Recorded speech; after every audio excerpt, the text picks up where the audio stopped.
أعوذ بالله من الشيطان اللعين الرجيم بسم الله الرحمن الرحيم الحمد لله رب العالمين وصلى الله على سيدنا محمد وآله الطاهرين أما بعد.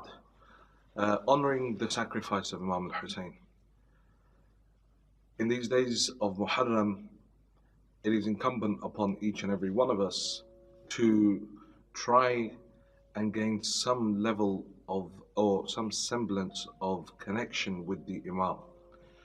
And the best way to have that connection with the Imam is to honor his sacrifices, is to remember his sacrifices in the way of Allah on the plains of Karbala, through the musibah of Abu Abdullah, through the various narrations of the istishhadat, of the shahadats that took place on the day of Ashura, and how it is that Imam al-Hussain went to each body. What is it that Imam al-Hussain said upon each body?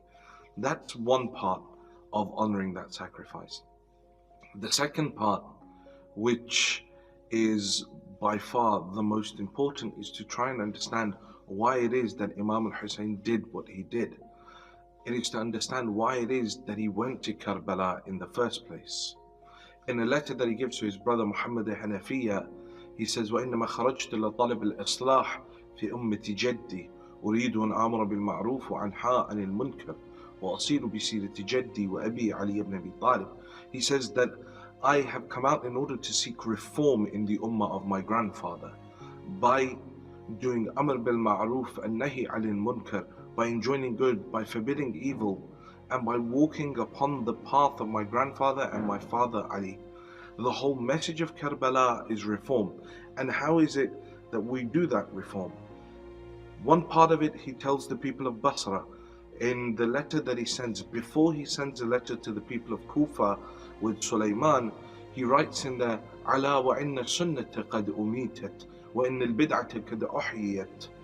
He says that know that the sunnah of the Prophet has been killed and innovation has become rife within society. In tuti'u amri wa tasma'u qawli ahdikum sabil al-rashad. He says that if you listen to what I have to say and if you obey my commands, I will take you towards success. And so there are three things here that Imam says. This is the fulfillment of the sunnah of the Prophet, the eradication of bid'ah or innovations, and then the third thing is obedience to the wali of Allah. All three of these things will take a person towards success. These are the three things that were destroyed or that were eradicated during the time of the Imam, or these two things: the acceptance of the wilayat of Ahlul Bayt, the sunnah of the Prophet, that someone like Yazid is in power. Someone like Yazid, a drunkard, someone who lives, is the total opposite to the sunnah of the Holy Prophet, is total opposite to the character of the Holy Prophet, is now apparently leading the Muslim Ummah. In order to save ourselves from falling into that trap, we need to revive the sunnah of Rasulullah.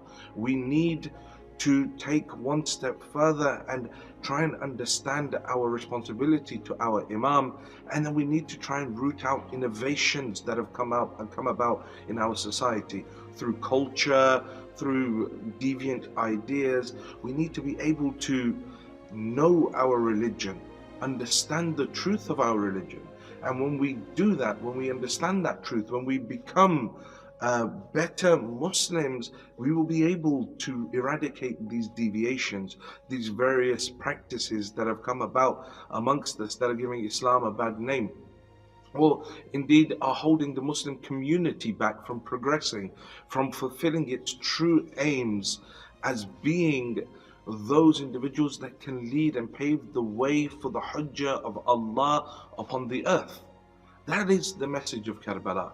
If in these nights you wish to honor Sayyid al-Shuhada, if you wish to honor the sacrifice of Imam al-Hussain, it is to truly, truly understand his purpose, understand how he fell in love with God, and everything that he did was for Allah subhanahu wa ta'ala, and as a result of his dedication to Allah, he became a symbol for all of humanity.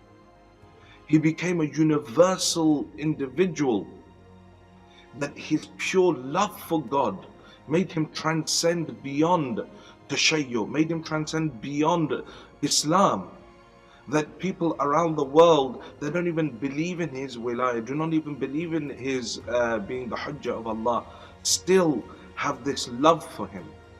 Imam Hussain did everything for the sake of Allah.